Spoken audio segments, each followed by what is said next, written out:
ఆరోపణలు చేశారు. రాజమౌళి వేధింపులు తట్టుకోలేక ఆత్మహత్య చేసుకుంటున్నానంటూ సెల్ఫీ వీడియోలో వివరించారు.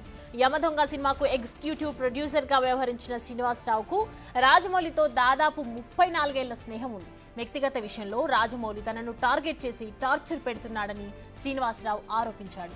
సెల్ఫీ వీడియోతో పాటు లెటర్ను రాజమౌళి సన్నిహితులకు పంపించాడు. తన లెటర్ ఆధారంగా సుమోటో కేసు నమోదు చేయాలని పోలీసులకు శ్రీనివాసరావు విజ్ఞప్తి చేశారు. రాజమౌళికి లై డిటెక్టర్ టెస్ట్ చేయాలని కూడా శ్రీనివాసరావు డిమాండ్ చేస్తూ ఉన్నారు. ప్రస్తుత పరిస్థితుల్లో తనకు ఆత్మహత్య చేసుకోవడం తప్ప మరో మార్గమే లేదని శ్రీనివాసరావు ఆవేదన వ్యక్తం చేశారు.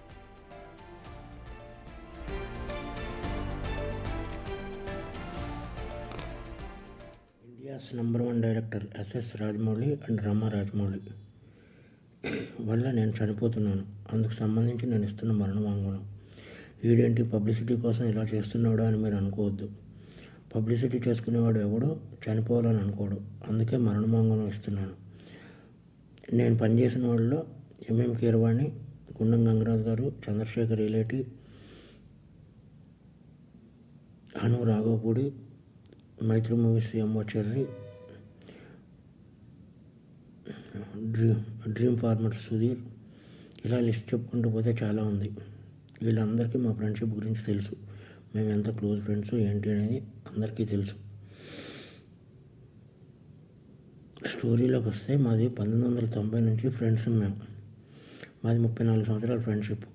రామాయణం, మహాభారతం ఆడవాళ్ళ వల్ల జరిగాయి అంటే ఏంటో అనుకున్నాను, కానీ ఒక అమ్మాయి వల్ల మేము ఇలా అవ్వాల్సి వస్తుందని కళ్ళలో కూడా ఊహించలేదు. అందరి జీవితాలలోనే మా జీవితంలో కూడా ఒక అమ్మాయి ప్రవేశించింది. ముందు రాజమౌళి, తర్వాత నేను. As it is triangle love story, Arya 2. కానీ ముగ్గురం క్లోజ్ కాబట్టి ఇప్పుడు ఏం చేద్దాంరా నేను రాజమౌళిని అడిగితే, ఏం చేస్తాం, మీరు సాక్రిఫైస్ చేయాలి అన్నాడు. అలా ఎలా కుదురుతుంది, అలా సాక్రిఫైస్ చేయడం కుదరదు, మనం ముగ్గురం కలిసి ఉందాం అన్నాను. అది దారుణంగా ఉంటుంది అన్నాడు. అప్పుడు నేను పెళ్లి చేసుకుంటాను, అప్పుడు నలుగురం కలిసి ఉందాం అన్నాను. అది చాలా చండాలంగా ఉంటుంది, సమాజం ఒప్పుకోదు అన్నాడు. పరిస్థితి ఏంటంటే కాలం అన్నీ మార్చేస్తుంది, మీరు సాక్రిఫైస్ అవ్వండి అన్నాడు. ఓకే అని చెప్పి నేను సాక్రిఫైస్ అయిపోయాను. ఎందుకంటే కెరియర్ బిగినింగ్లో ఉన్నాం, ఎవరో వర్క్ లేదు. ఇదంతా శాంతినివాసం కంటే ముందు జరిగిన విషయం. అప్పటికి ఇంకా కెరియర్ పీక్స్ రాలేదు. ఈ చిన్న చిన్న గొడవలకి ఇమ్మెచ్యూరిటీతో కొట్టుకుని చేయడం కంటే ఇది బెటర్ కదా అని చెప్పి నేను సాక్రిఫైస్ అయిపోయి పని చేసుకుంటూ వచ్చాను. ఇక్కడి వరకు అంతా బాగానే ఉంది. ఆ నంబర్ 1 డైరెక్టర్ అయిన తర్వాత ఆడికి ఏమొచ్చిందంటే డౌటు, నేను ఇవన్నీ ఎవరికో చెప్పేశాను అని చెప్పి నన్ను టార్చర్ పెట్టడం మొదలుపెట్టాడు. నా 30 సంవత్సరాల జీవితాన్ని ఆడి కోసం సాక్రిఫైస్ చేసినందుకు నన్ను టార్చర్ పెట్టడం మొదలుపెట్టాడు. ఎందుకు అంటే, ఒకసారి ఆడికి నాకు చిన్న ఆర్గ్యుమెంట్ జరిగితే మన స్టోరీని సినిమాకి ఇంత ఇస్తాను అని ఒక మాట అన్నందుకు నాకు నరకం అంటే ఏంటో చూపించాడు. నా రిలేషన్ కట్టు భైరవగాడు, చెంపాగాడు, కార్తికేయ గాడిని, వీళ్ళందరినీ మేము పెంచాం. ఆడిని బాబా అంటారు, నన్ను బాబా అంటారు. మందరిని పెంచాం. వీళ్ళందరూ దూరం అయిపోయారు. నా ఫ్యామిలీ మొత్తం దూరం అయిపోయింది. ఎందుకంటే ఈ నంబర్ 1 డైరెక్టర్ అయ్యేటప్పుడు ఈ శాసించేస్తున్నాడు ప్రపంచాన్ని. శాసించేసి నన్ను చంపేయాలన్నంత టార్చర్ పెట్టాడు. ప్లస్ నేను గాడ్సన్ కాదు, అండ్ మహాత్మను చేయడానికి నేను శ్రీను. అందుకని చెప్పి నేను ఈ డెసిషన్ తీసుకున్నాను. ఈ డెసిషన్ తప్పు రైట్ అనేది నాకు పర్సనల్.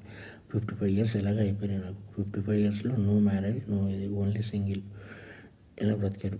బట్ ఇలా నా వల్ల నా జీవితంలో ఎవరి జీవితం అవ్వకూడదని యూత్కి నేను ఇచ్చే సలహా ఏంటంటే, కెరియర్ని బిల్డ్ చేసుకోండి, అమ్మాయిల రోజులకి వెళ్ళకండి.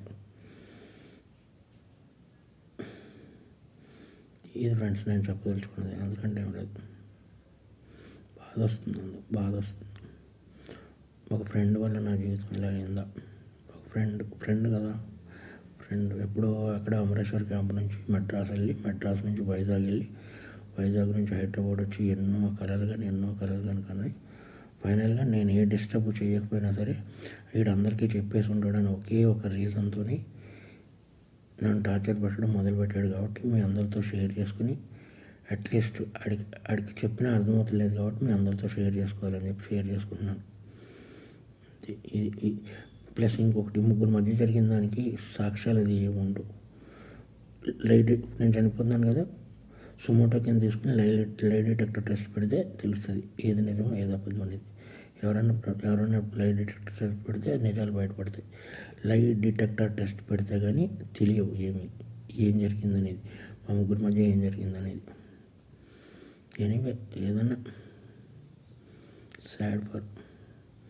నా పేరు శ్రీను 1234 ఆడే వేసాడు యమదొంగకి. మీరు 7వ నిమిషం దగ్గర కనబడింది శ్రీను 1234. ఉప్పులపాటి శ్రీనివాసరావు ఎగ్జిక్యూటివ్ ప్రొడ్యూసర్, ఉప్పులపాటి శ్రీనివాసరావు 1234 అని. ఇది నా మరణ వాంగ్మూలం. ఈ అంశానికి సంబంధించి పూర్తి డీటెయిల్స్ మా ఎగ్జిక్యూటివ్ ఎడిటర్ అశోక్ అందిస్తారు లైవ్లో. అశోక్ చెప్పండి, చూస్తూ ఉన్నాము for the first time Rajamouli మీద ఒక వివాదం రావటం, దట్ టు ఫ్రంట్ నుంచి. సో సన్నిహితుడి ప్రధాన ఆరోపణ ఏంటి? ఇది టెలికాస్ట్ చేసే ముందు మనం ఒక డిస్క్లైమర్ ఇవ్వాలి. అది రాజమౌళి కుటుంబ సభ్యులకు కావచ్చు, రాజమౌళిని అభిమానించే వాళ్ళకి కావచ్చు, సినిమా ఇండస్ట్రీకి కావచ్చు. ఒక డిస్క్లైమర్ ఏంటంటే ఇది బిగ్ టీవీ సొంతంగా చేస్తున్నది కాదు. బిగ్ టీవీ ఎక్కడా కూడా శ్రీనివాసరావుని ఇంటర్వ్యూ చేయలేదు. ఈ లెటర్ ఏమి బిగ్ టీవీ రాసింది కాదు. కేవలం ఆ శ్రీనివాసరావు అంటే ఉప్పలపాటి శ్రీనివాసరావు అనబడే ఈ రాజమౌళి స్నేహితుడు మీడియాలో కొంతమందికి ఈ లెటర్ని 3 పేజీల ఈ లెటర్ని తాను మాట్లాడిన ఆ వీడియోని వాట్సాప్ ద్వారా పంపాడు.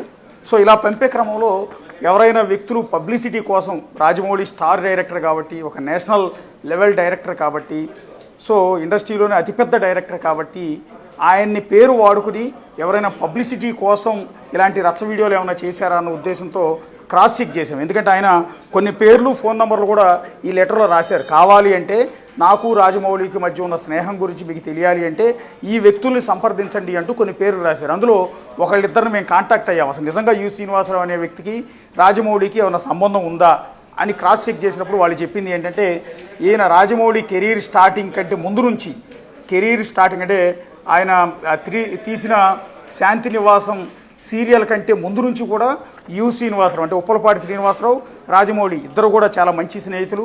వాళ్ళ ఇంట్లో వ్యక్తి కిందే శ్రీనివాసరావు ఉండేవారు. ఆయన సినిమాకి సంబంధించిన వ్యవహారాలన్నీ కూడా శ్రీనివాసరావే చూసేవాడు.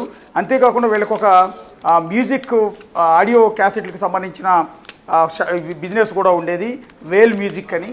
దాన్ని కూడా శ్రీనివాసరావు అంటే ఉప్పలపాటి శ్రీనివాసరావు ఆర్గనైజ్ చేసేవాడు. కాబట్టి ఆ ఫ్యామిలీకి అత్యంత క్లోజ్ అన్న విషయాన్ని వాళ్ళందరూ ధృవీకరించిన తర్వాతే ఈ వార్తను మనం టెలికాస్ట్ చేస్తున్నాం. ఇందులో రాజమౌళిని తక్కువ చేసే ఉద్దేశం కానీ, రాజమౌళిని కించపరిచే ఉద్దేశం కానీ, లేకపోతే తప్పుడు కథనాలు ప్రసారం చేసే ఉద్దేశం కానీ ఏమాత్రం కూడా లేదు. ఇది క్లియర్ కట్గా డిస్క్లైమర్. రాజమౌళి గారికి కావచ్చు, రాజమౌళి కుటుంబ సభ్యులకు కావచ్చు, సినిమా ఇండస్ట్రీకి కావచ్చు, బిగ్ టీవీ తరఫున మేము ఇస్తున్న ఒక డిస్క్లైమర్, ఒక విన్నపం కూడా. అందువల్ల ఇది వార్తగానే టెలికాస్ట్ చేస్తున్నాం. ఇందులో ఎలాంటి దురుద్దేశాలు లేవని కూడా మళ్ళీ చెప్తున్నాం. ఆ ఉప్పలపాటి శ్రీనివాసరావు అనే వ్యక్తి తాను ఆత్మహత్య చేసుకుని చనిపోతున్నానంటూ, అది కూడా రాజమౌళి వల్ల చనిపోతున్నాను, ఇది నా మరణ వాంగ్మూలం అంటూ ఒక వీడియోని పంపించిన నేపథ్యంలో, ఒక లెటర్ని పంపించిన నేపథ్యంలో అది మొత్తం స్టడీ చేసి అతను రాజమౌళితో పరిచయం ఉన్నమాట వాస్తవం, స్నేహం ఉన్నమాట వాస్తవం అని క్లారిటీ వచ్చిన తర్వాత మాత్రమే ఒక వ్యక్తిని కాపాడే ఉద్దేశంతో ఈ వార్త టెలికాస్ట్ చేస్తున్నాం. కనీసం ఇప్పటికైనా పోలీసులు అలర్ట్ అయి శ్రీనివాసరావు ఎక్కడున్నాడు ఏంటనేది చెక్ చేసి ఆయన ప్రాణాన్ని కాపాడాలని రిక్వెస్ట్ చేస్తూ ఉన్నాము. రెండోది ఏంటంటే ఆయన సంబంధించిన ఉప్పలపాటి శ్రీనివాసరావుకి సంబంధించిన 2 ఫోన్ నెంబర్లు కూడా మేము సంపాదించాం. ఆ 2 ఫోన్ నెంబర్లకి ట్రై చేస్తే 2 కూడా అవుట్ ఆఫ్ కవరేజ్ అని వస్తున్నాయి, స్విచ్ ఆఫ్ అని వస్తున్నాయి, కాల్ కూడా కలవటం లేదు. సో ఇప్పుడు ఉప్పలపాటి శ్రీనివాసరావు అనే వ్యక్తి ఇంకా లైవ్లోనే ఉండాలని కోరుకుంటూ ఉన్నాము. కానీ అతను రాసింది ఏంటంటే, ఇది నా మరణ వాంగ్మూలం, నేను ఇక చనిపోవాలని డిసైడ్ అయ్యాను, పర్టికులర్గా రాజమౌళి చేస్తున్న టార్చర్ వల్లే నేను ఆత్మహత్య చేసుకుంటున్నాను అంటూ క్లియర్గా వీడియోలో చెప్పారు, లెటర్లో క్లియర్గా రాశారు. కాబట్టి సో ఆయన కాపాడాలని బిగ్ టీవీ తరఫున హైదరాబాద్ పోలీసులకి రిక్వెస్ట్ చేస్తూ అదే క్రమంలో ఈ డిస్క్లైమర్ అనేది ఇప్పటివరకు చెప్పారు. అసలు ఎందుకు ఇప్పుడు ఉప్పలపాటి శ్రీనివాసరావు అకస్మాత్తుగా ఈ లెటర్ ఎందుకు పంపాడు, ఎందుకు ఈ వీడియో రికార్డ్ చేశాడు, ఇవన్నీ కూడా చూస్తే చాలా ఇంట్రెస్టింగ్గా ఉంది, వివాదాస్పదం కూడా ఉంది. ఆయన ఏమంటున్నాడంటే, రాజమౌళి కెరీర్ స్టార్టింగ్లో శాంతి నివాసం అనే సీరియల్ తీశారు డైరెక్టర్గా. మొదట్లో రాఘవేంద్రరావు దగ్గర ఆయన పనిచేశారు. అంత